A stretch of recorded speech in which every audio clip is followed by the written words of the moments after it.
Wenn der Mond in der Wolkennacht ein weisser Bogen strahlt.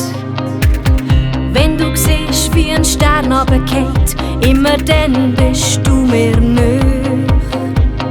Nebel steigt aus der Wiese, Wind die wirbelt, das bin ich. Lauf und heb mich überall und doch nicht. Keiner fängt ein Haar, keiner leitet Zauberzügel an. Ich muss leicht und frei sein, dass ich ein Wunder sein kann. Und siehst du mich, berührt mich nicht, bis dir mein Blick Vertrauen schenkt. Und du und ich sind Freunde grad in dem Moment.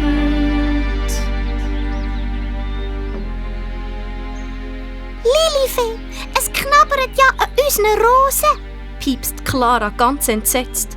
Halt! Ruft Lilifee. Meine Zauberrose darfst du nicht fressen. Das Einhorn hebt erschrocken den Kopf auf. In diesem Augenblick ist ein junger Prinz mit langen blonden Haaren hinter einem Baum vorgekommen. In seiner Hand hat er eine Zauberrose.